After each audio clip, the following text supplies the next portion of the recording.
En esta primera introducción que voy a hacer, una breve introducción sobre la temática de la que vamos a hablar hoy, me gustaría poner la atención en el foco, en el elemento principal por el que estamos todos aquí reunidos. Estoy hablando del zapato, ¿no? Del calzado. Todos los que estamos aquí, pues unos más tiempos, otros menos, pero bueno, habremos trabajado en esta industria, en las empresas del calzado, y seguro que todos hemos vivido algún momento de inestabilidad, de cambios de mercados, cambios de reglas de juego, por supuesto las crisis, ¿no? No tenemos que irnos muy lejos para la reciente crisis del coronavirus que hemos vivido tan importante. Y, a ver, en definitiva, pues todos estos cambios pues provoca que nuestras empresas sean de una naturaleza ya muy resiliente, con gran capacidad de adaptación.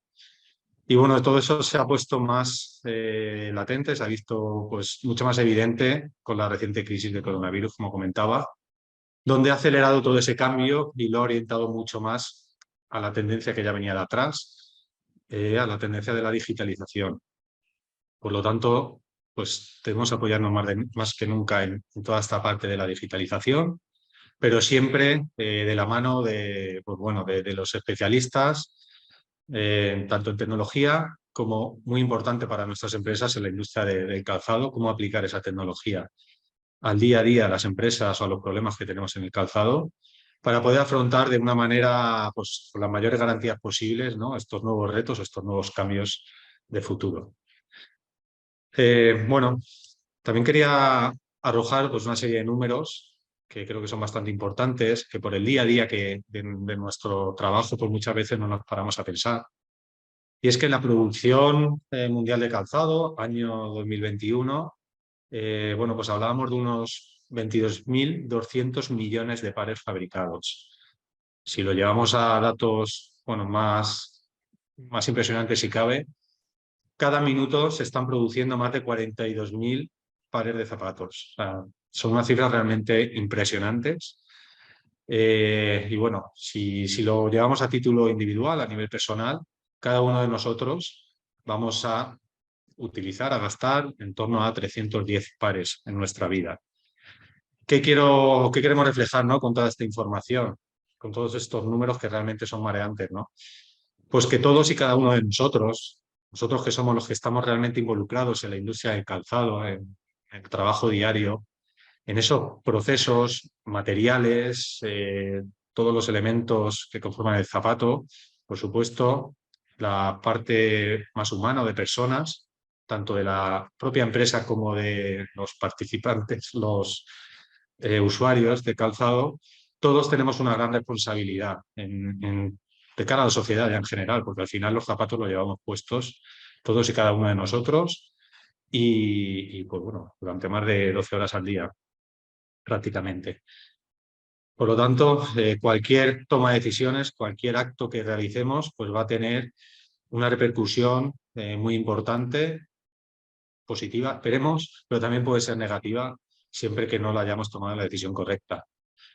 Por ello, tenemos que estar muy bien preparados para estos retos futuros, como comentaba anteriormente, en un mercado pues, cada vez más globalizado, con una producción mundial muy impresionante, como hemos visto, y donde, según las previsiones, las últimas previsiones, la producción mundial va a ir creciendo, pero las reglas de juego ya no van a ser las mismas. Estamos hablando de que nos estamos cargando el planeta, de que tenemos que ser más sostenibles, no solo desde el punto de vista medioambiental, que también, evidentemente, sino también pues, desde el punto de vista humano, de la propia industria del calzado, pues, para seguir pudiendo tener ese tejido industrial, sobre todo que tenemos aquí en la zona, en España en general y en la zona de la Comunidad Valenciana también en concreto.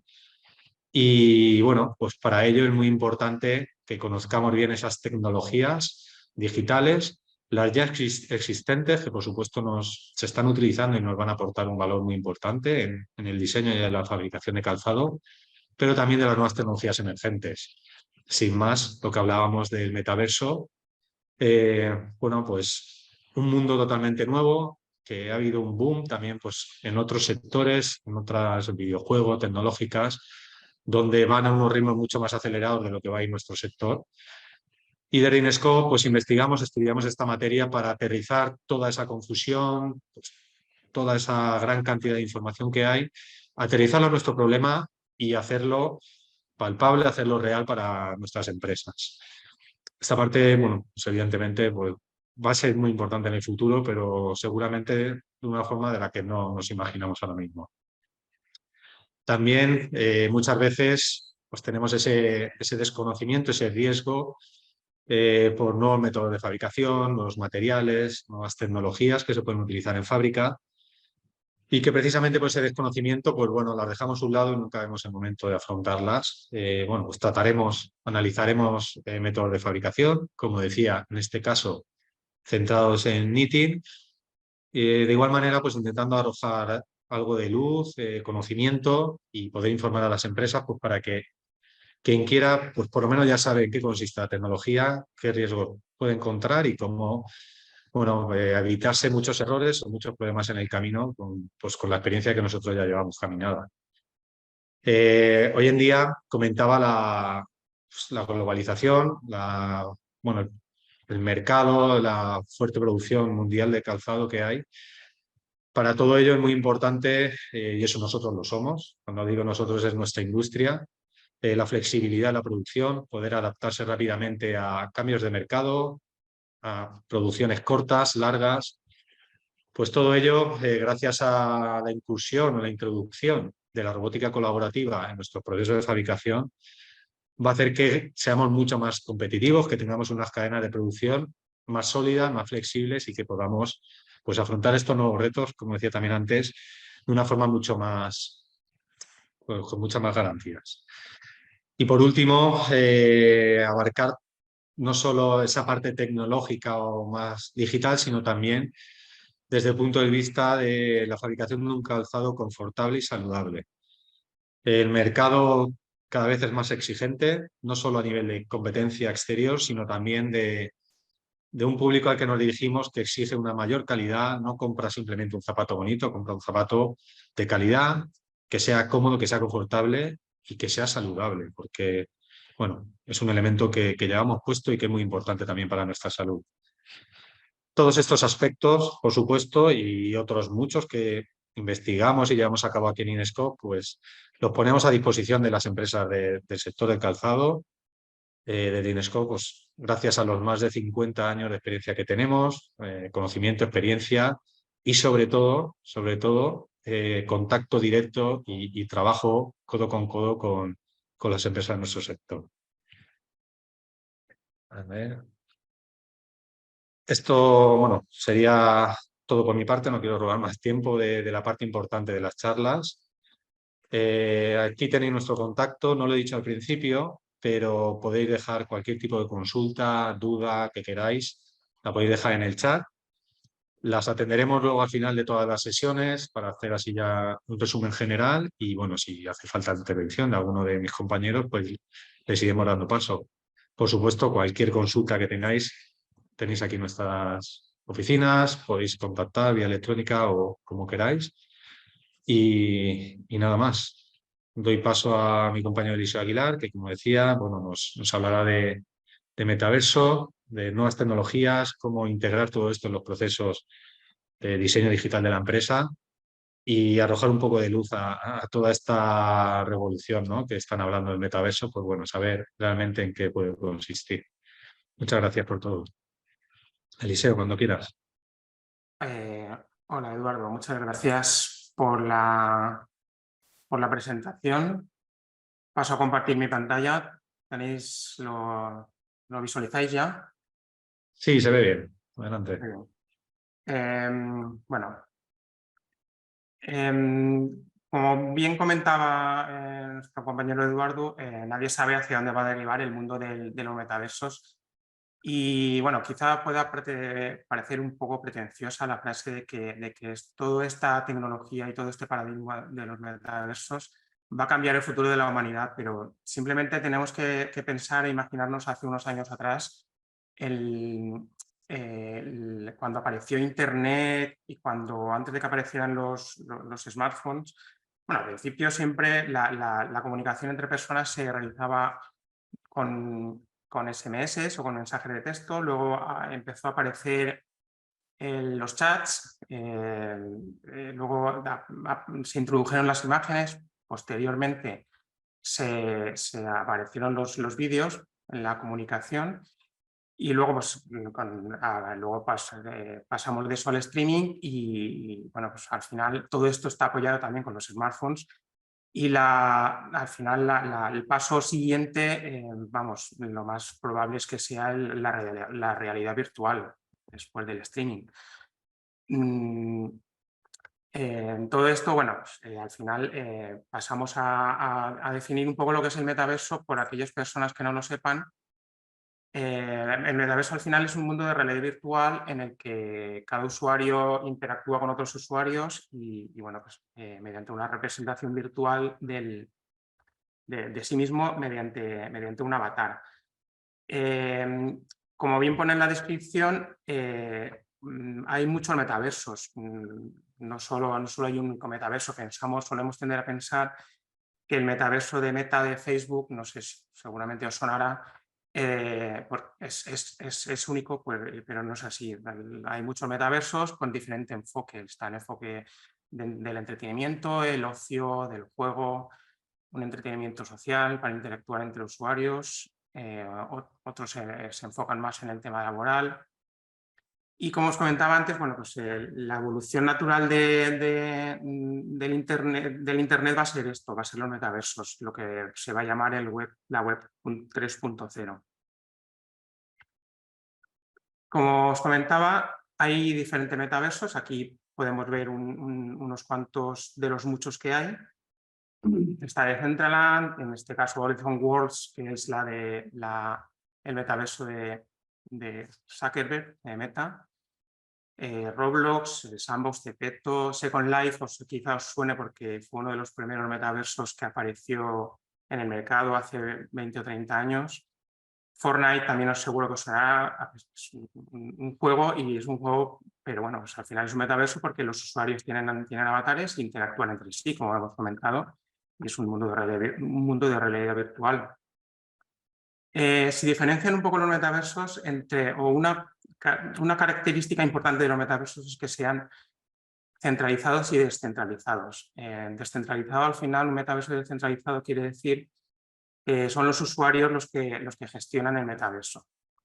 Y metaverso centralizado, pues es una empresa la que está detrás de este metaverso y es la que organiza cómo van a ser los eventos o cómo van a ser los mundos que aparezcan en este metaverso. Se ha realizado un estudio de mercado gracias al cual pues hemos podido determinar los metaversos más relevantes que hay en el sector que giran alrededor del sector de la moda y del calzado. En este caso, los metaversos que surgieron a partir de este estudio de mercado fueron de Decentraland, de Zepeto, Roblox, de Sandbox, Second Life y Horizon Worlds.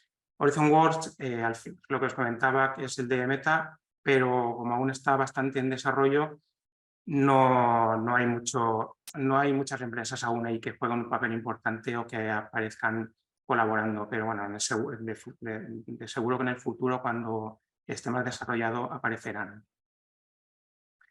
Aquí podemos ver un pequeño esbozo de ese estudio de mercado de unos datos de análisis del metaverso de Decentraland. En este caso vemos la distribución por edades del metaverso, que ronda en torno desde los 18 hasta los 30, 40 años, y el público infantil en este caso no entraría en este metaverso y el público adulto, más adulto, más allá de los 40 o 50 años, tampoco entraría. Esto al final es importante para una empresa, porque bueno, al final puede saber qué enfoque empresarial tiene que tener a la hora de, en nuestro caso, por ejemplo, de desarrollar un calzado 3D para meterlo en el metaverso, sabiendo a qué público va dirigido. Del mismo modo, tenemos la distribución por género de este metaverso, que suele rondar más o menos siempre entre el 30% de mujeres y el 70%. Hay, por ejemplo, uno, Zepeto, que es el 50-50, 50-50 de hombres y mujeres, Y bueno, por lo mismo, con este porcentaje pues podemos saber un poco qué tipo de calzado podemos introducir en estos metaversos. Y también es importante saber los principales intereses que se realizan en estos metaversos. En este caso, pues el comercio electrónico, la publicidad, de manera social y de juegos. Las colaboraciones empresariales que se han encontrado gracias al estudio pues son muchas. Hay muchas empresas de calzado y de ropa y de moda que han hecho colaboraciones, bien sea comprando terrenos virtuales o creando tiendas virtuales o creando NFTs. Y aquí, bueno, aquí hemos puesto algunos ejemplos de algunas empresas que aparecen en algunos metaversos o en uno. Pueden decir, hay muchas de ellas que participan en varios metaversos. É o metaverso e as novas tecnologias digitais para a empresa. Métodos, se calhar, aqui não é métodos. Métodos, não. Por favor, si pueden...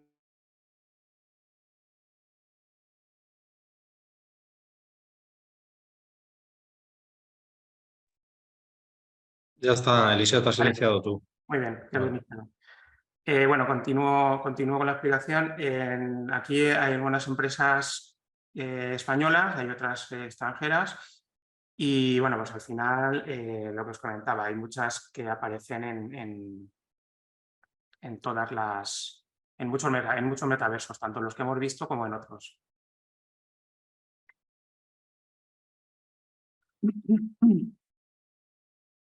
Vale, siguiendo con la explicación, en esta diapositiva vemos modelado poligonal. ¿Qué significa el modelado poligonal? Pues consiste al final en representar objetos 3D mediante mallas conectadas.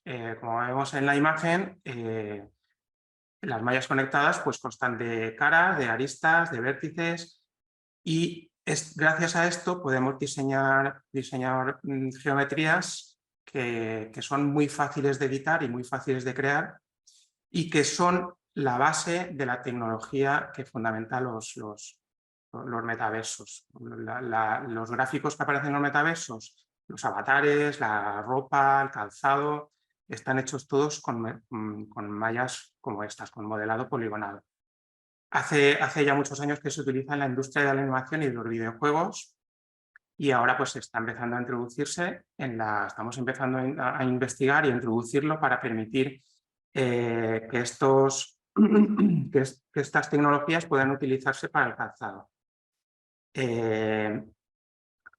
Pues al final investigamos herramientas específicas centradas en la generación de calzado. No es lo mismo generar un zapato 3D en un CAD genérico, en un software genérico que sirve para modelar un personaje, que modelar un zapato que tienes que ceñirte a lo que es el pie del avatar en este caso. Con lo cual, esta investigación de herramientas es muy importante porque nos permite diseñar estos zapatos mucho más ágilmente que si fuera con herramientas genéricas.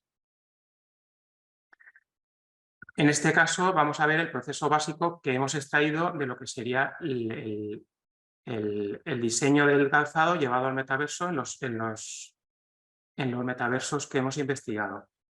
Lo hemos dividido en 3 pasos genéricos, que sería el primer paso, que sería el desarrollo del zapato 3D. Al final, cada metaverso tiene un avatar, que es un prototipo. El metaverso te permite bajar el avatar y con las herramientas específicas creamos un zapato 3D adaptado al pie del avatar del metaverso en el cual queremos introducir el zapato. En un segundo paso, lo que haríamos sería vincular el zapato al esqueleto del avatar. Lo mismo que el avatar es diferente para cada metaverso, el esqueleto y los huesos que definen el esqueleto del avatar son diferentes en cada metaverso.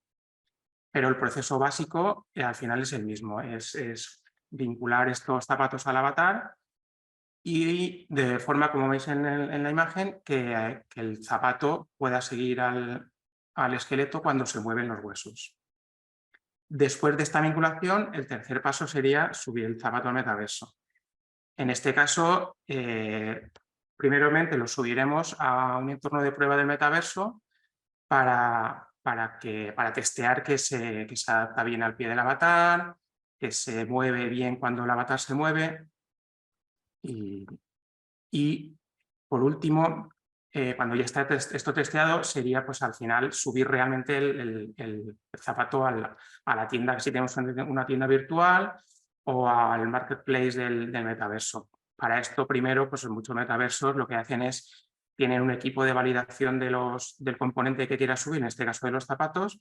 Entonces ellos testean que los zapatos cumplan con los requisitos que hay que tener. Pues, uno de los requisitos, por ejemplo, muy importantes que tienen los componentes, en este caso los zapatos, es que tiene que tener una resolución máxima. No puede tener más de, pues a lo mejor que pongamos más de 2000 caras hablando de lo que es el modelado poligonal. En otros a lo mejor son 15.000, ya eso depende de cada metaverso.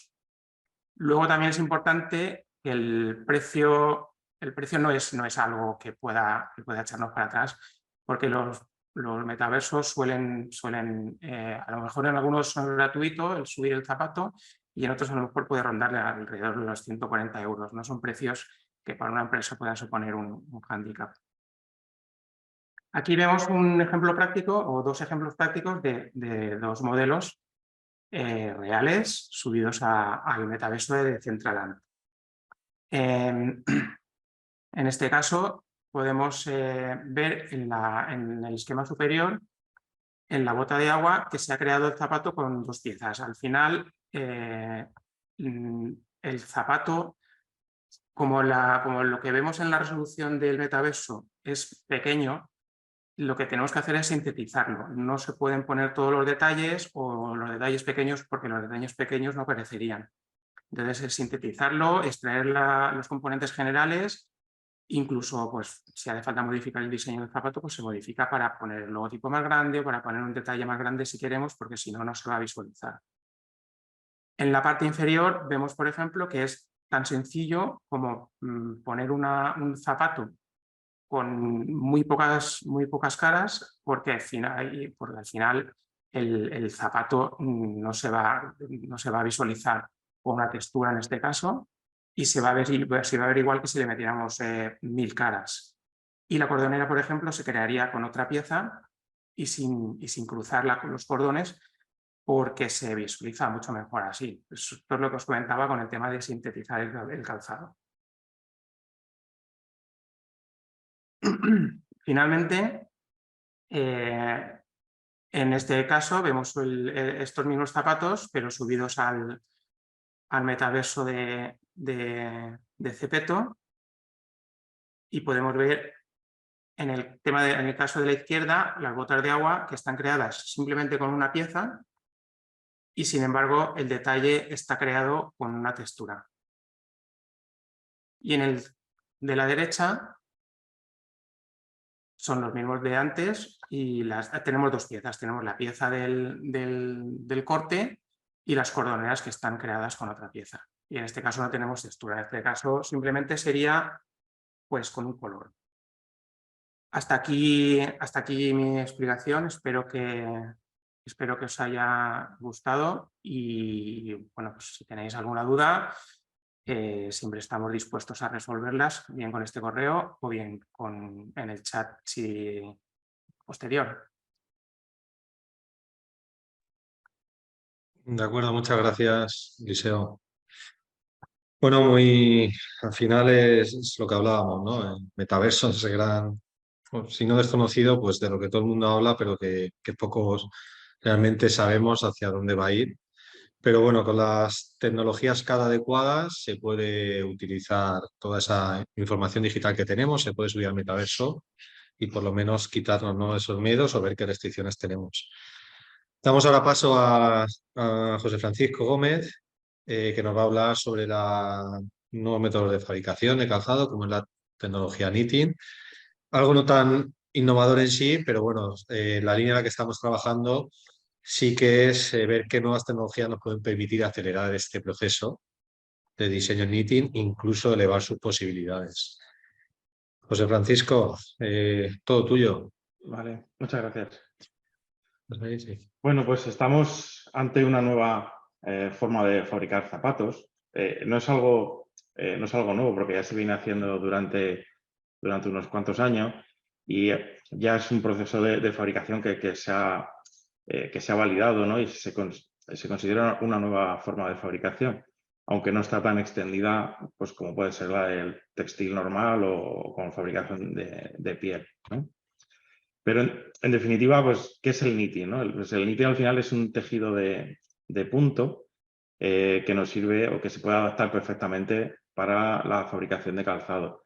Al final conseguimos un zapato cómodo gracias a las distintas propiedades que se pueden conseguir en el tejido. Podemos conseguir tejidos pues, elásticos, que sean más adaptables y transpirables, lo cual hace que el usuario que lleve estos zapatos hechos con knitting pues sienta esa sensación de confort, ¿no? Y también gracias a que por la forma de fabricación el zapato se va a ajustar y se va a adaptar más a lo que es el pie. El knitting es una realidad que ha venido para quedarse. No pensamos que sea una forma pasajera porque estamos viendo que hay mucha aceptación por parte de los usuarios.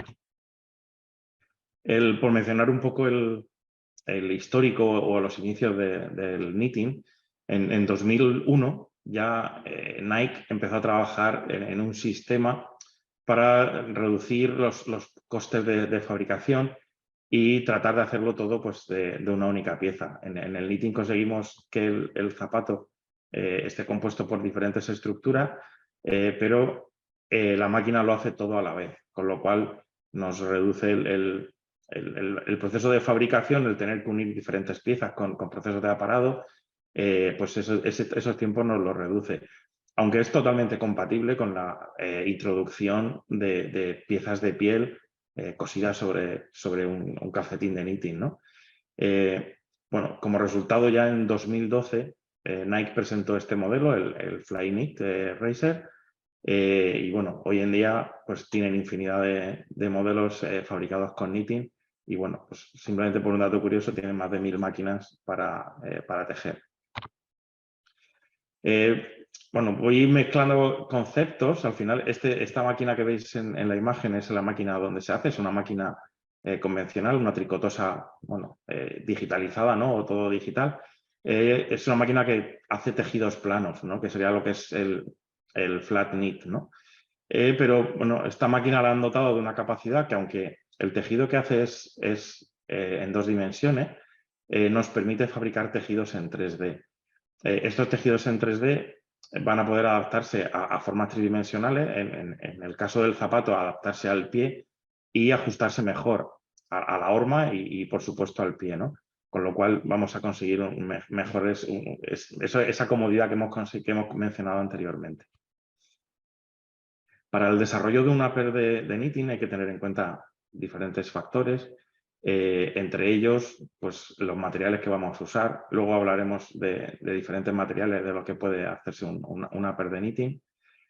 Tenemos que tener en cuenta la galga de la máquina. Al final son las agujas que van a tejer que nos van a dar la resolución que puede tener esto. Estamos acostumbrados igual a cortar piezas de piel en sistemas que tienen muchísima resolución y podemos incluso cortar detalles a décimas de milímetro, pero en este tipo de máquinas la resolución nos la da la aguja que tiene la máquina, que está en torno a los 2 milímetros, ¿no? Por lo cual los detalles, tenemos que asumir los detalles que son capaces de reproducir este tipo de máquinas. Luego tenemos lo que es la estructura del tejido. Cuando hacemos un diseño, colocamos diferentes estructuras con distintas composiciones que nos van a hacer tanto estéticamente diferentes formas, pero también funcionalmente, ya que vamos a poder incorporar sistemas pues, que nos permitan la transpirabilidad o que sean más impermeables o menos, dependiendo de las necesidades. Aparte del factor estético que podemos hacer mezclando estos tipos de estructuras. Luego tenemos la forma del upper. Hay diferentes formas de poder fabricar este tipo de uppers. Lo veremos también ahora más adelante con detalle, porque al final siempre se puede coger un paño muy grande, cortarlo con la forma, pues como si estuviéramos cortando piel y hacer a fabricar un zapato, pero no es el caso de lo que nos centramos nosotros. Queremos hacer un upper que sea más a medida y donde la cantidad de residuos que necesitemos sea menor. Luego hay diferentes técnicas de producción con diferentes máquinas que nos van a dar unas la posibilidad de hacer este tejido 3D y otras no. Y, por supuesto, pues esas diferentes, tanto técnicas de producción como técnicas de fabricación en las distintas máquinas. En cuanto a materiales, como he comentado antes, hay diferentes tipos de materiales que al final son máquinas que utilizan hilos. Todo lo que se pueda hilar va a poder tejerse en este tipo de máquinas. Vamos a tener, por un lado, materiales sintéticos, como puede ser la poliamida o el poliéster. También vamos a tener materiales naturales, como el algodón, la lana, el cáñamo. También va a haber una mezcla entre ellos. También hay elásticos, se puede tejer con elásticos que normalmente van recubiertos de materiales sintéticos o materiales naturales. Incluso se fabrican con el mismo hilo para que el color y el aspecto sea exactamente el mismo, pero con las propiedades elásticas que les da esa goma. También vamos a encontrar hilos con propiedades de fusión, que al final nos van a dar una rigidez al resultado. Lo que va a hacer es como pegar estos diferentes hilos y le va a dar una rigidez y conseguir otro tipo de resultado. También hay hilos que se tejen en el interior de las piezas y al darle calor pues aumentan el volumen, con lo cual a la hora de hacer un acolchado o hacer una pieza que tenga más volumen, pues lo vamos a conseguir simplemente con esta introducción de hilos. Y una ventaja muy importante es que muchos de estos hilos nos van a permitir introducir materiales reciclados. Sobre todo, pues vienen muchos que han sido recogidos de botellas de plástico del mar, con lo cual los tratan y generan diferentes tipos de hilos para fabricar, en este caso, uppers para calzado. En cuanto a los tipos de uppers, podemos encontrar varios, ¿no? El primero es el panel rectangular, que aparece con el número 1. Al final es un paño rectangular con la forma de la trepa del zapato o del upper que queremos hacer y nos va a suponer cortarlo. Vamos a tener que cortar tanto el exterior como el interior para luego poder fabricar el zapato. Al final aquí hay un desperdicio. En el segundo caso tenemos ya un panel con forma, pero es un panel 2D y en muchos casos también va a requerir que haya que cortar partes, pero no llega a tener el concepto que se puede conseguir de hacerlo en 3 dimensiones. Con el número 3 ya tenemos paneles 3D, que son estructuras que se adaptan o se van a adaptar mejor a la horma. Se introducen diferentes cortes a la hora de fabricarlo y diseñar este tipo de upper que van a poder adaptarse mejor al zapato, o sea, a la horma y luego al pie, ¿no? Y luego también tenemos otro tipo de uppers, que lo llamamos 3D Knit and Wear. Al final es una especie de calcetín en el cual introducimos todos los detalles del zapato, pero con esa forma de calcetín. Es una máquina plana que te permite hacer esta estructura tridimensional. Esto perfectamente se puede utilizar posteriormente para inyeccionar corte o para pegarlo a otro tipo de pisos. Es una forma sencilla de hacer un zapato. El secreto de este tipo de estructuras en 3 dimensiones está en controlar lo que es el tema o sea, controlarlo desde el diseño o para facilitar este diseño. Tenemos herramientas para diseño de zapatos en los cuales a partir de la horma digital procedemos a hacer su aplanado y empezamos a diseñar el modelo. Diseñamos el modelo de forma tridimensional y luego nos lo llevamos a la máquina. O sea, previamente hemos creado todas las piezas y obtenemos una imagen que nos vamos a llevar a la máquina directamente. Esto es una ventaja porque a la hora, por ejemplo, de hacer un modelo, pues nos va a hacer mucho más rápido todo el proceso, pero sobre todo cuando posteriormente vamos a hablar del escalado. Aquí escalaríamos con las propiedades de una horma, escalaríamos la horma en 3D y volveríamos a generar las imágenes para poder llevárnoslo a la máquina y hacer la fabricación. al controlar el proceso de diseño, vamos a poder acceder a fabricantes locales. No tenemos por qué irnos a los especialistas en este tipo de fabricación, que suele ser en fábricas asiáticas, y al controlar lo que es toda la etapa de diseño, vamos a poder acceder a fábricas cercanas a nuestra fábrica que bueno, pues nos van a ahorrar mucho tiempo de prototipado. Y bueno, pues actualmente en España hay diferentes empresas con una alta capacidad de producción para dar servicio a fabricantes de calzado en locales. Como resultados, quiero enseñaros algunos ejemplos que hemos conseguido, desde tanto fabricación de sneakers, de salones. Podéis fijaros ahí los diferentes salones que se han hecho con toda la escala, botas en los que se han introducido texturas utilizando la técnica de Jacquard. Y bueno, pues en el último ejemplo ponemos un zapato diseñado por una alumna que tuvimos en el trabajo de final de máster, en colaboración con nosotros, en donde la alumna pues diseñó lo que es el upper del zapato, o sea, diseñó todo el zapato. Nosotros colaboramos con ella en ajustarle lo que es el upper y fabricó el zapato. Y lo tenemos aquí en Inescos para, por si alguien quiere verlo. La verdad que ha sido un caso bastante chulo poder trabajar con estos alumnos. Y ya por último mencionar el aspecto de la sostenibilidad.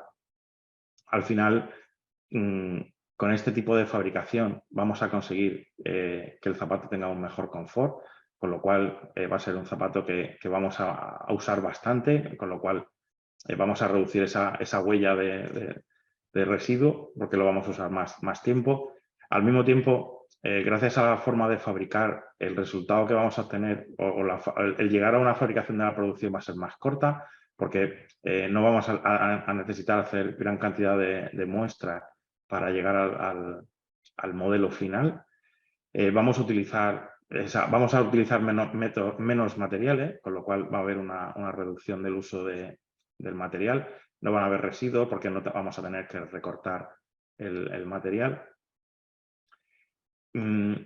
Vamos a poder utilizar hilos de material reciclado, como hemos comentado antes, pues plástico recogido del mar, o otros que provienen de plásticos o botellas.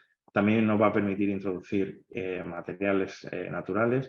Y luego, al poder fabricar de forma más localizada, más cercana, al final vamos a tener un menor impacto ambiental.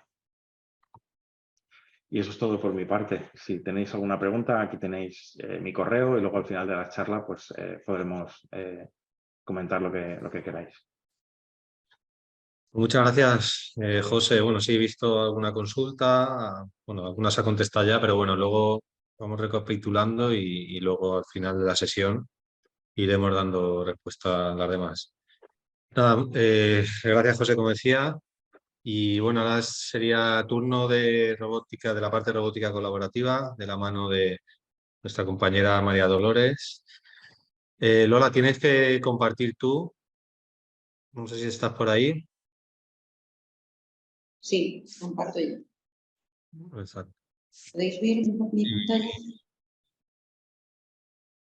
Vale, entonces ahora hay un pequeño icono, si lo puedes cerrar. No sé cómo se pasa. Vale, venga, pues adelante. Se ve perfectamente. Pantalla completa. Bueno, buenas tardes a todos y buenos días a los oyentes del otro lado del Atlántico. Hoy me gustaría, como responsable de robótica, enseñaros un poco las posibilidades que tiene la robótica actual, porque, como digo en esta frase, robótica y calzado son un binomio bastante difícil de... Es que no sé qué ha pasado. Es un binomio bastante difícil de conjugar porque parece que no se llevan demasiado bien. Me imagino que todos tenéis esa visión de la robótica o bien como muy industrial, donde tenemos grandes robots que mueven grandes pesos dentro de una fábrica metidos en una jaula, o incluso últimamente estos robots con una forma antropomórfica que empezamos a encontrarnos como asistentes en ferias o incluso en la recepción de algunos hoteles. En realidad, nosotros nos vamos a quedar con la parte industrial de la robótica, pero resulta bastante difícil transferir esa idea de robotización que es muy evidente en sectores como el del automóvil. Todos tenemos presentes los robots fabricando coches, pero no es tan evidente en un sector tan manufacturero como es el del calzado, donde tenemos materiales muy diferentes, donde tenemos una manipulación que realiza un operario con una cierta destreza y que son tareas que difícilmente un robot va a poder realizar al 100%.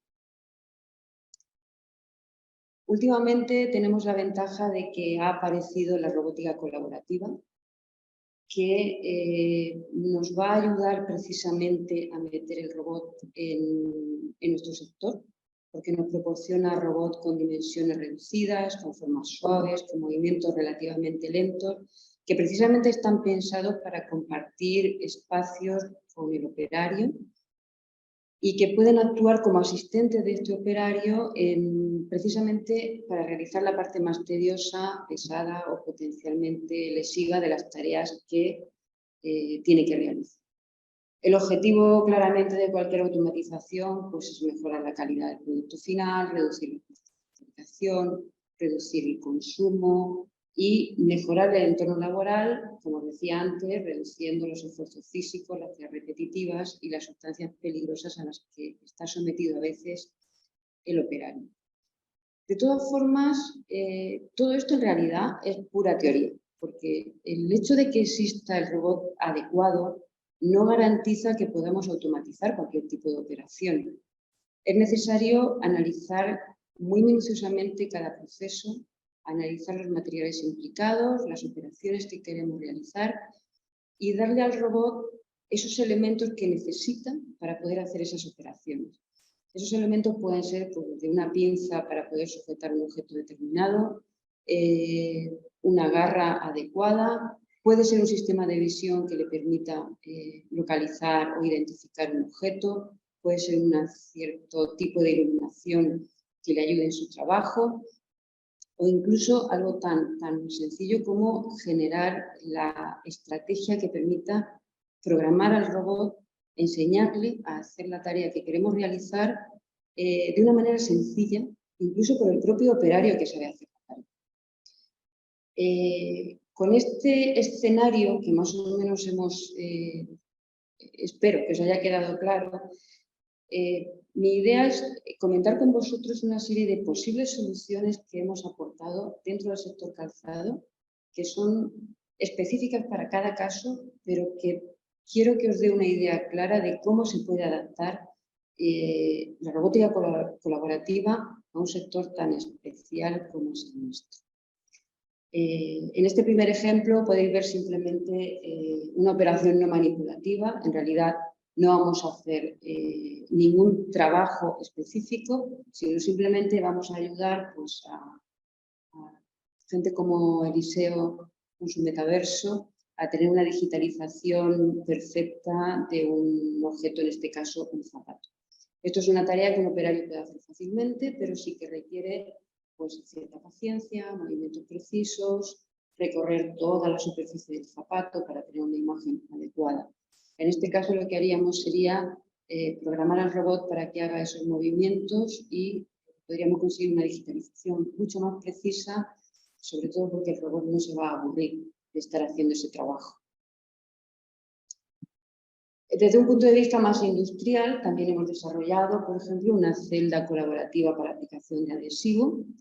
En este caso hemos dotado al robot de un área de digitalización previa que nos permite localizar cada piso que entra en la cinta de producción, lo digitaliza, calcula la trayectoria y esta trayectoria se la pasa al robot, que será el que aplicará el adhesivo, en este caso en el contorno de los pisos.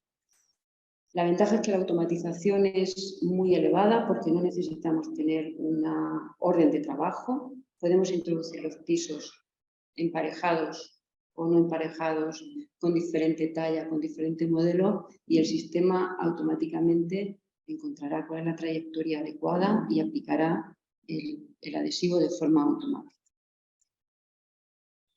Este es un caso similar en el que vamos a aplicar plasma como un tratamiento previo para mejorar la adhesión. Sería algo así como un paso anterior a la celda de adhesivo que hemos visto antes. En este caso, si os fijáis, hemos desarrollado una herramienta capaz de soportar la antorcha de plasma y hemos dotado al sistema, aunque no lo parezca, de una pequeña cámara que nos permite localizar el piso, encontrar la forma, detectar por dónde debería pasar ese plasma y hacer un recorrido perfecto de tratamiento sobre la superficie. Tened en cuenta que el plasma es un elemento agresivo desde el momento en que podría quemarnos si introdujéramos el dedo debajo. Además, tenemos que conseguir que la aplicación se haga de una forma muy uniforme, con una distancia fija sobre la superficie del piso y a una velocidad muy prefijada. Y todo esto es un trabajo que un robot puede hacer muy fácilmente, mientras que para un ser humano sería bastante complicado. Otro ejemplo que os podemos enseñar es una celda robótica en la que hacemos manipulación de elementos flexibles. En este caso tiene una aplicación directa para sacar las piezas que vienen de la máquina automática de corte. Supongo que todos conocéis el sector de calzado y estáis familiarizados con este tipo de máquina, donde las piezas quedan cortadas, pero el operario debe ir sacándolas una por una, además agrupándolas por el tipo de pieza que es, incluso por la talla. En este caso volvemos a utilizar visión artificial en un robot colaborativo y hemos diseñado una herramienta basada en un sistema de neumático, donde tenemos diferentes elementos de succión que podemos seleccionar independientemente, de forma que localizamos la pieza, orientamos la herramienta que veis con distintas ventosas, la orientamos para que la mayor parte de las ventosas posible caiga encima de la pieza que queremos extraer, sin tocar las piezas de al lado, ni el trozo de piel, digamos, restante de corte que hay entre ellas. Se accionan las ventosas adecuadas, se saca la pieza de la piel y se van agrupando por tipo y por talla.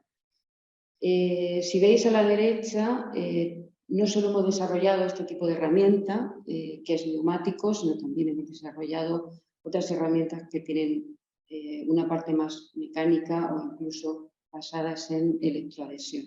Al final, la idea es un poco transmitir que el robot por sí solo no es capaz de hacer el trabajo que queremos que haga, sino que tenemos que desarrollar toda una serie de elementos alrededor que le permitan precisamente realizar ese trabajo. Hemos avanzado un poco más allá. Como hemos visto, hemos desarrollado diferentes herramientas para hacer diferentes tareas y al final en el calzado hay muchos componentes que tienen una manipulación compleja. Y últimamente estamos trabajando con manos robóticas, precisamente porque vamos a aprovechar la capacidad del ser humano con su mano con 5 dedos para coger diferentes objetos y vamos a trasladar eso al robot.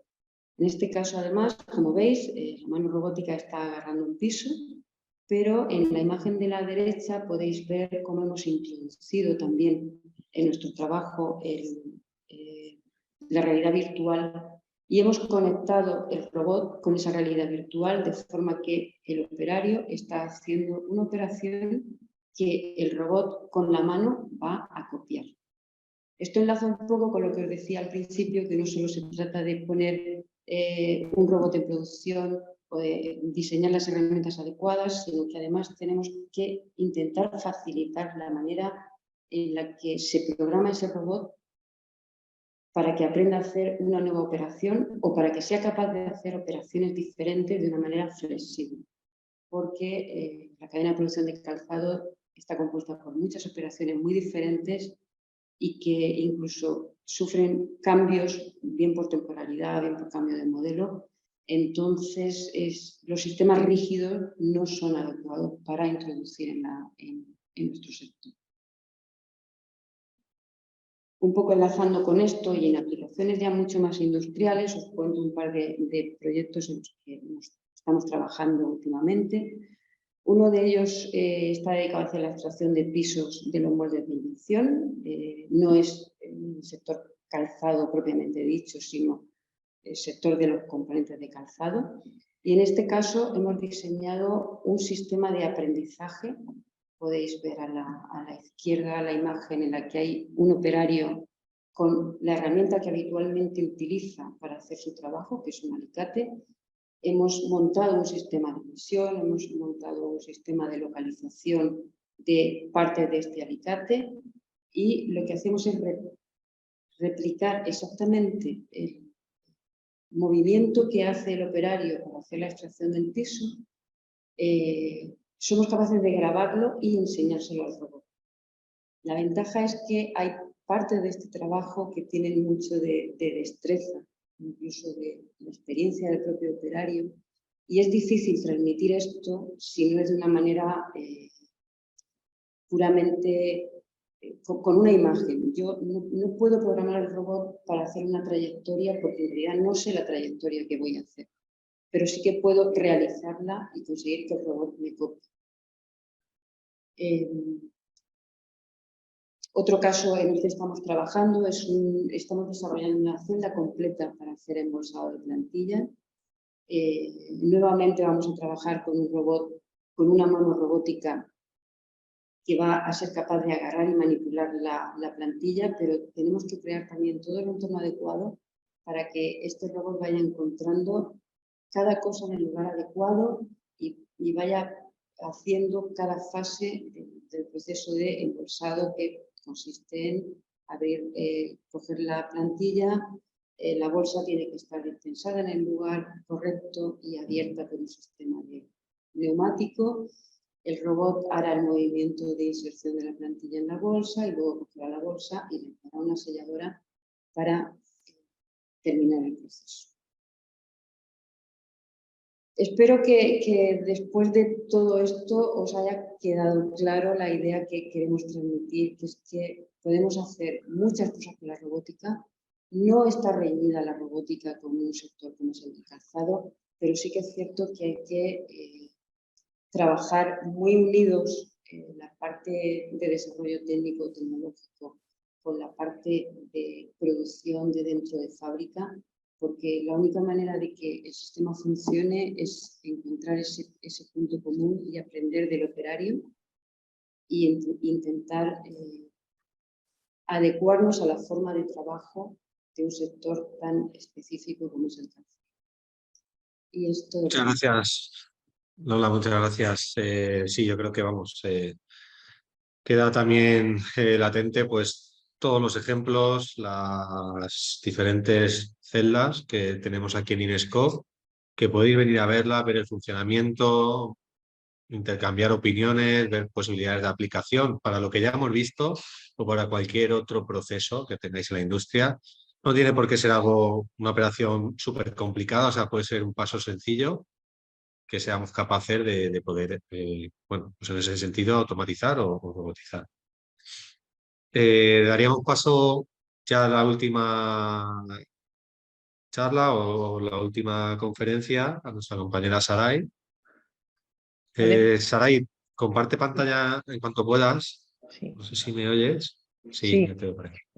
Así, aquí. Esto. Y bueno, como mientras lo prepara, como decía, Saray, pues, bueno, una experta y con amplia experiencia en la parte de confort, de calzado saludable, y nos va a dar pues, las claves, ¿no?, que podemos llevar a nuestro calzado pues, para poder ganar en esa comodidad y sobre todo en la salud de todos nosotros. Nada, Saray, cuando quieras. Gracias, Edu. Bueno, intentaré ser breve, ya que estamos justos de tiempo. Y nada, decir que, bueno, como he puesto aquí en este titular, un calzado confortable que esté relacionado con ser saludable es la mejor manera para empezar un buen día, y ya no solo para empezar un buen día, sino para disfrutar de un viaje, de cualquier cosa, porque al final los pies, si no los percibimos, no estamos cómodos, pues nos afecta en todo, hasta en el humor, incluso en la seguridad a la hora de trabajar. Entonces vamos a empezar. Hablamos de confort. El confort, ¿qué es el confort? Pues el confort en una frase podría definirse como un estado de bienestar o una ausencia de dolor, pero quizá definir el confort con palabras es muy complicado. A pesar de que todos somos capaces de percibir lo que es el confort, y sobre todo cuando llevamos unos zapatos y sentimos ese disconfort, ahí sí que somos capaces de percibirlo, porque cuando estamos cómodos muchas veces nos olvidamos, no lo sentimos, pero esa sensación de disconfort sí que está muy presente.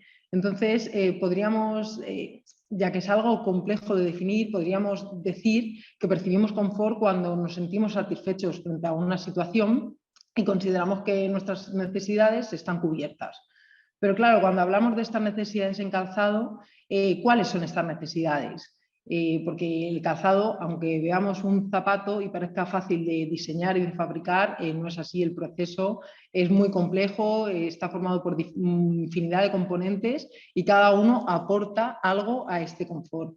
Entonces, seguro que si preguntamos a los usuarios o a los consumidores, como somos nosotros de calzado, cada uno de nosotros percibe el confort como algo, tiene alguna propiedad que prima frente a las otras a la hora de percibir el confort. Y por otra parte, no existe normativa como tal en las que estén establecidas las propiedades o factores que influyen en el confort del calzado, así como requisitos que debe cumplir este calzado para ser confortable, como sí que ocurre, por ejemplo, en el calzado de seguridad, que existe normativa, existen esos valores mínimos de referencia que debe cumplir un calzado para ser seguro.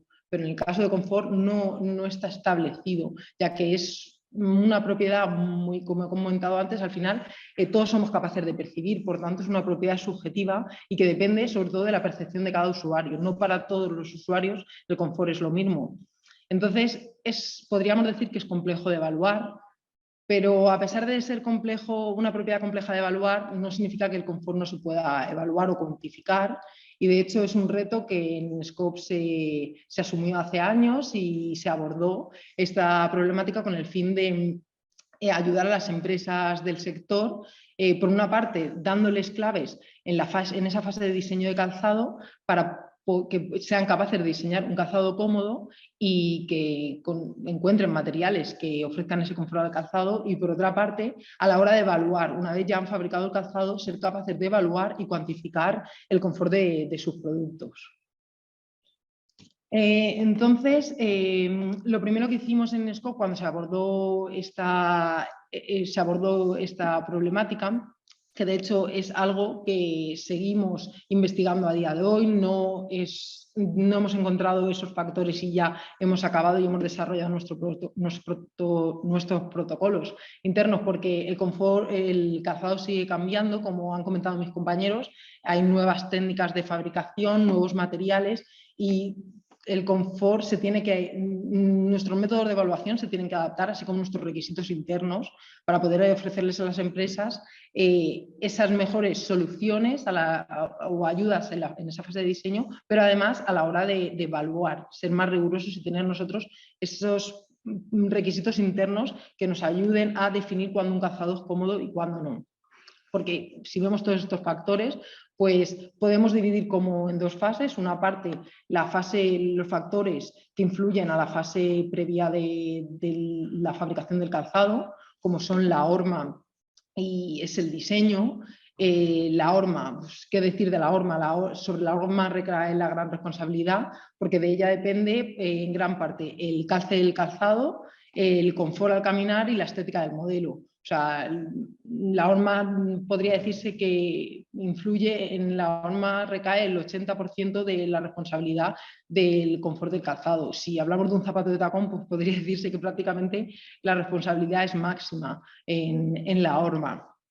Entonces, necesitamos hormas que sobre todo que se adapten a lo que queremos fabricar, un buen tallaje de hormas a la hora de diseñar o fabricar esas hormas con un buen tallaje para ayudar al consumidor a la hora de comprar un calzado, no ponerle trabas, porque si ya tenemos infinidad de materiales, propiedades, etiquetas de calzado con propiedad, calzado confortable o calzado memory foam, ligero, están abrumados ya de tanta información, entonces al menos la parte de la talla, ayudarles a no ir cambiando cada vez que compran una marca, utilizar una talla, entonces ayudarles en esa parte, y luego que cada empresa también sepa a qué target se está dirigiendo y sepa cuál es su peor objetivo para tener unas hormas adecuadas al tipo de población que quiere vender o quiere entrar en el mercado, a qué población se quiere. Porque no es lo mismo fabricar un calzado de niño, al final un calzado de niño tiene unos requerimientos totalmente diferentes a un calzado de seguridad, a un calzado de uso casual con estilo deportivo o que no tenga estilo deportivo, como pues un botín o un tacón, pero todos ellos al final nosotros pedimos que sean confortables. Entonces, la horma es súper importante y luego, por supuesto, el diseño. Como he dicho, cuando diseñamos tenemos que ser conscientes del uso que se le va a dar a ese calzado, por eso también es muy importante el uso, y diseñar ya no solo por moda, que también podemos diseñar fijándonos en la moda, pero teniendo en cuenta todas estas propiedades de confort, porque al final el confort está totalmente relacionado con la sostenibilidad.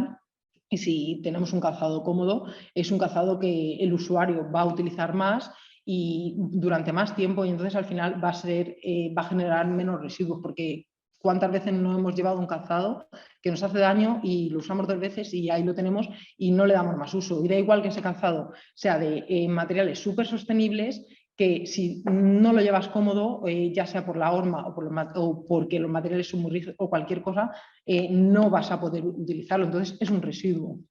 Entonces, pues, en esta misma fase, el uso. Ya no solo los fabricantes tienen la responsabilidad, sino también el consumidor. Cuando vayamos a comprar un calzado, tenemos que saber qué queremos de ese calzado, para qué lo queremos, porque no podemos pretender irnos a la nieve y llevar un calzado que no se adecue a las condiciones en las que vamos a estar. Entonces, cuando vayamos a comprar, debemos no solo fijarnos en la moda, sino también en el tipo de calzado, el uso que le vamos a dar a ese calzado, y si además se adecua a nuestra morfología del pie, porque muchas veces nuestros pies, pues hay gente que tiene el pie más ancho o tiene cualquier patología, entonces no puede llevar todo el tipo de calzado. Entonces es muy importante esa fase de prueba de calzado, ver que ese calce es bueno y se adecua a nuestro pie, y es el confort inicial. Luego no tiene por qué estar relacionado con el confort final, pero ese confort inicial percibirlo.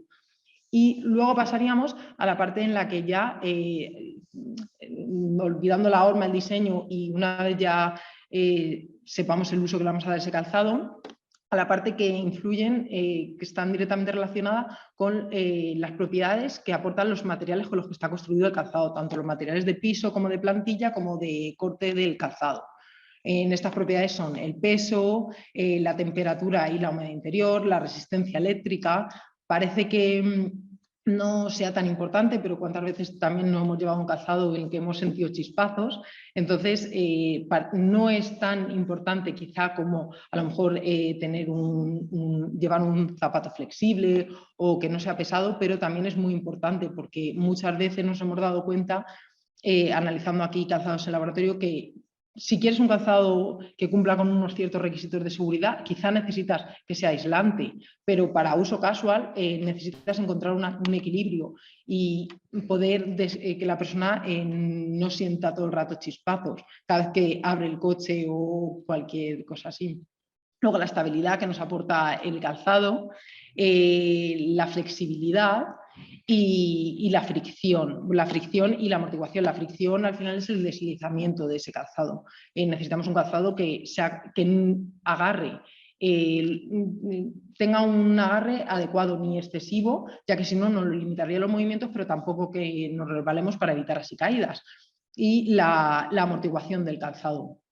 Todas estas propiedades nosotros las medimos en laboratorio. Una vez el calzado está fabricado, al final lo único que podemos hacer es evaluar este calzado. En una fase inicial sí que podemos evaluar estas propiedades de los materiales, como puede ser, por ejemplo, la amortiguación del piso, el deslizamiento de este piso, las propiedades térmicas de los materiales de corte o de plantilla, que una vez está fabricado, nosotros, todas esas normativas o protocolos que existen para calzado de seguridad, las hemos adaptado a confort para cada tipo de calzado, porque no es lo mismo evaluar el confort en un calzado de uso casual estilo deportivo que en un calzado de niño. O sea, que las hemos adaptado a cada tipo de calzado y seguimos adaptándolas. Por eso trabajamos en nuestros proyectos de investigación para seguir adaptando estas propiedades y sobre todo establecer requisitos, porque un calzado es flexible, ¿vale? Te da un valor de 4, pero ¿cómo de flexible es? Entonces, establecer esos requisitos de flexibilidad, de amortiguación, etcétera. No es lo mismo la amortiguación que, por ejemplo, se requiere para un calzado de running que para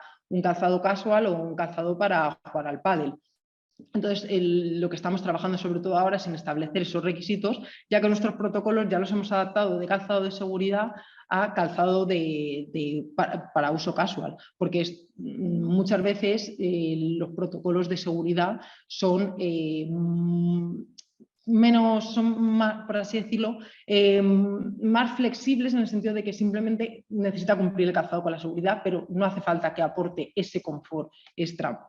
Entonces, por una parte, todas estas propiedades somos capaces de evaluarlas en laboratorio mediante ensayos físico-mecánicos, pero además en una segunda fase para poder llegar a cuantificar, porque de esta manera caracterizamos el calzado, pero tenemos valores, pero para poder llegar a cuantificar estos valores y ver cómo de cómodo es este calzado, por ejemplo, en amortiguación o cómo se comporta frente a la flexibilidad, utilizamos nuestras técnicas de análisis funcional. Bueno, voy a pasar a la siguiente diapositiva, que realmente tampoco se observa nada, pero tenemos recientemente, se creó el laboratorio de análisis de experiencia del usuario, en el que utilizamos técnicas de análisis funcional, como pueden ser sensores inerciales para ver cómo perjudica un zapato a nuestros movimientos, por así decirlo, a nuestra marcha normal.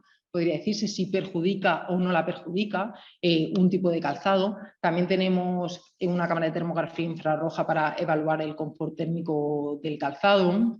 Además, bueno, tenemos muchos equipos para evaluar la fatiga que genera un tipo de calzado, por si es ligero o si es pesado, porque muchas veces el calzado es pesado, pero no genera ningún tipo de fatiga muscular, y el usuario tampoco llega a percibirlo como incómodo. Entonces, tenemos todas estas técnicas para que, en combinación con las técnicas de laboratorio, poder llegar a cuantificar el confort que ofrece un tipo de calzado.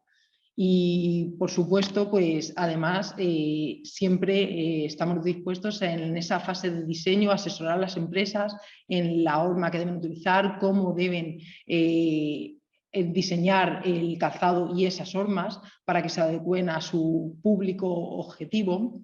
Entonces, pues un poco todo esto es cómo nosotros evaluamos el confort y qué propiedades son las que influyen en el confort del calzado.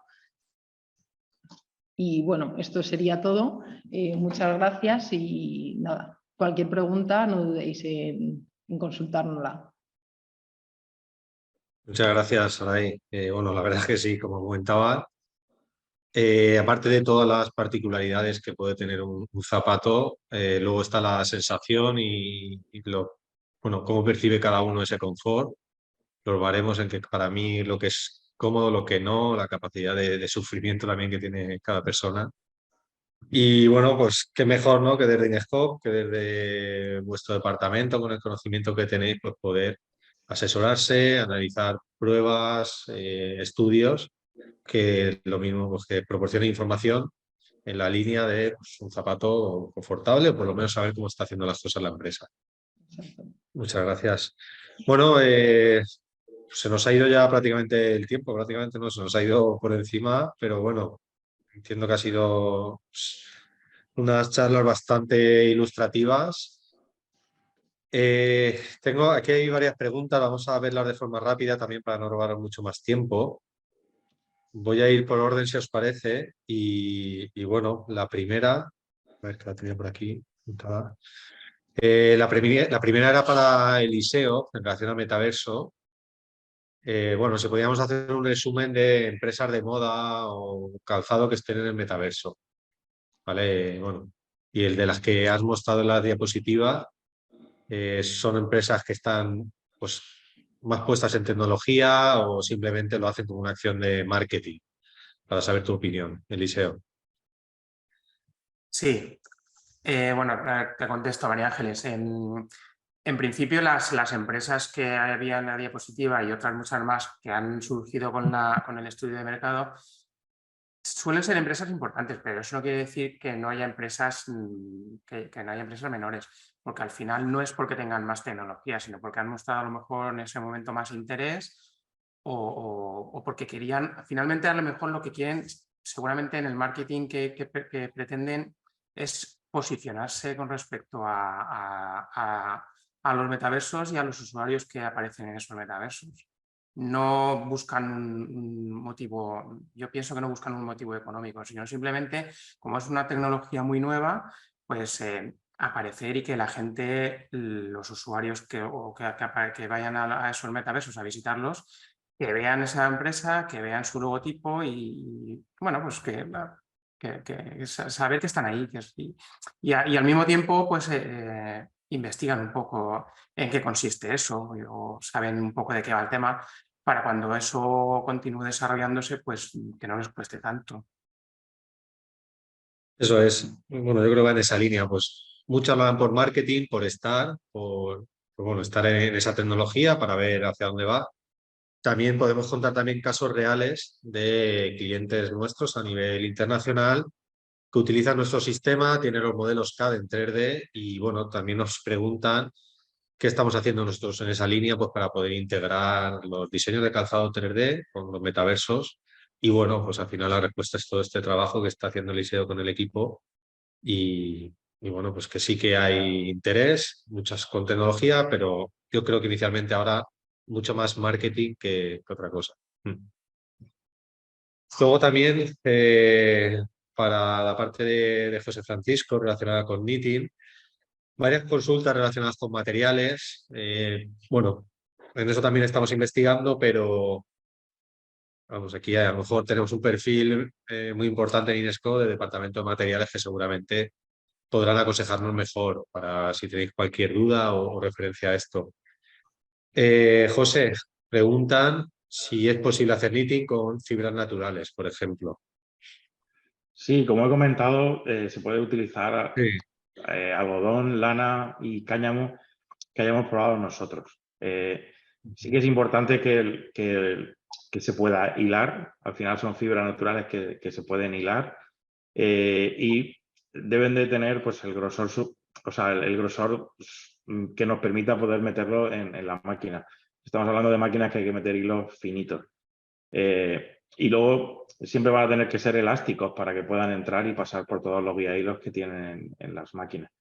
Pero sí, por Sí, ahora a colisión de eso decían una pregunta si tienen que tener propiedades elásticas estos hilos. no, elásticas realmente no, solo hemos hecho pruebas con elásticos como tales. Las fibras no tienen que ser elásticas, tienen que ser flexibles para que puedan entrar dentro de la máquina. Al final sufren un proceso porque van entrando y saliendo de las agujas, pasan por unos guiahilos y sí que necesitamos que sean elásticas. O sea, perdón, flexibles, me he equivocado.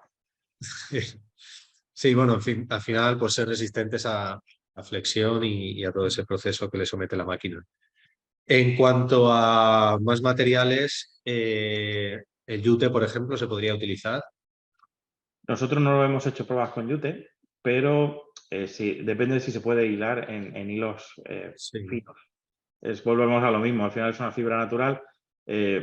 Yo siempre he visto el yute muy grueso, no soy experto en materiales, como has dicho, pero si se puede hilar en fibras pequeñas, yo creo que no habría ningún problema, pero no lo hemos probado.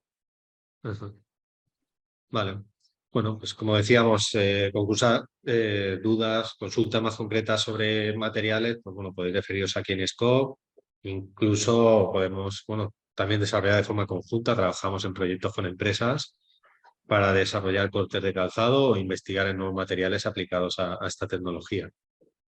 Por otra parte, también cambiando ahora de tercio, a María Dolores, con la robótica colaborativa, mostrabas un ejemplo de la celda de embolsado de plantillas y nos consultan si está en Inescode disponible para ver.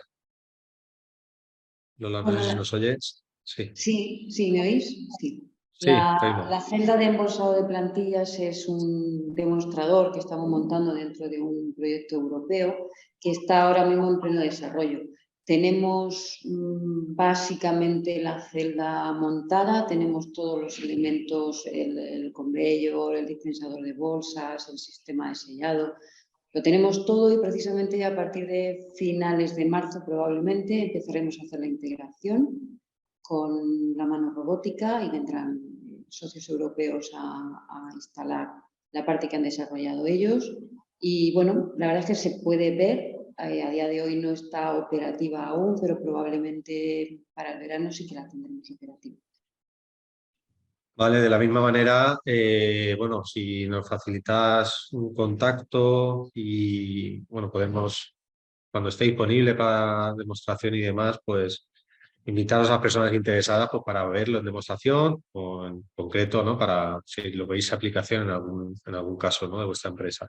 Claro, nosotros normalmente publicamos pues, muchas veces en redes o en noticias en nuestra página web cómo va la evolución del proyecto y desde luego cuando la tengamos operativa pues invitaremos a todo el que quiera venir a verla y Sí.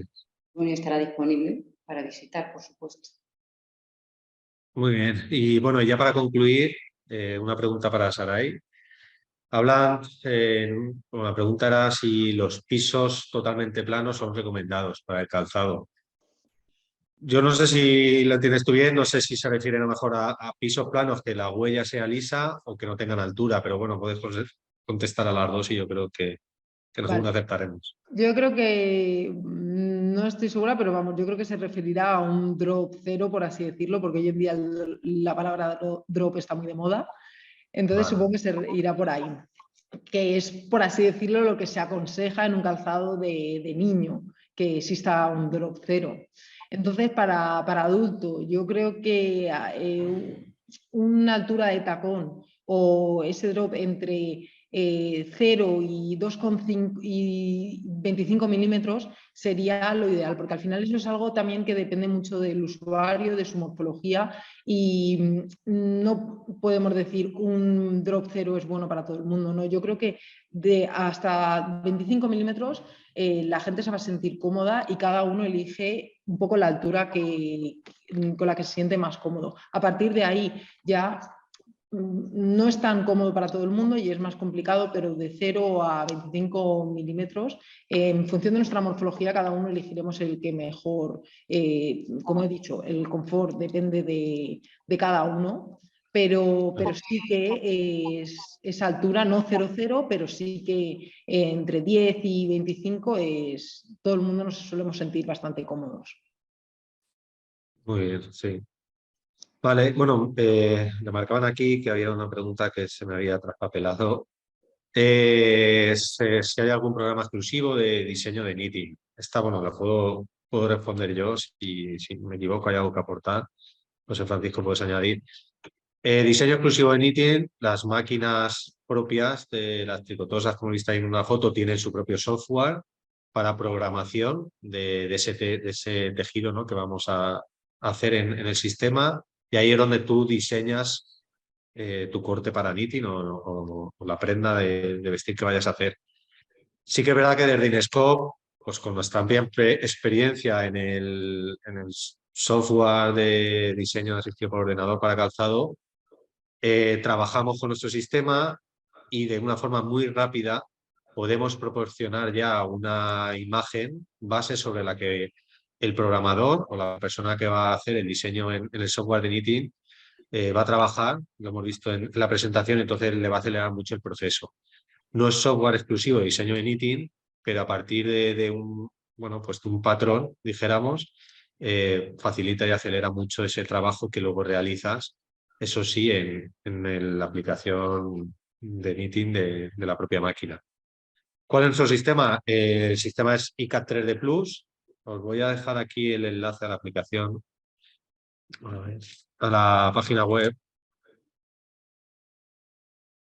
.com, que, bueno, están una serie de soluciones y en concreto, bueno, pues con iCAD 3D Plus hacemos todo el diseño 3D, patronaje de calzado, vamos, desde la fase inicial, siempre a partir de la 3D, toda la parte de aplanado, escalado, patronaje y todo el modelado 3D del zapato.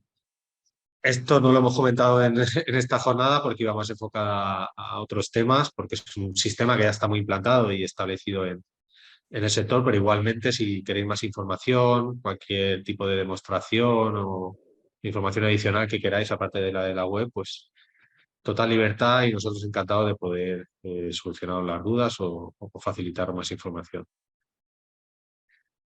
Bueno, pues yo creo que podemos ya dar por concluida la jornada. Nuevamente agradecer a todos los asistentes, al gran interés, a dedicarnos ese tiempo vuestro, que al final es muy importante, que lo dediquéis para intentar conocernos mejor y ver en qué os podemos ayudar. Y nosotros, como siempre, a vuestra disposición y deseando saber o conocer esas necesidades, esas inquietudes que tenéis y poder encontrar ese punto de unión o cualquier solución que os podamos facilitar. Muchas gracias a mis compañeros por bueno, el excelente trabajo y presentaciones que han hecho. Y nada más, despedirnos hasta una próxima jornada y, por supuesto,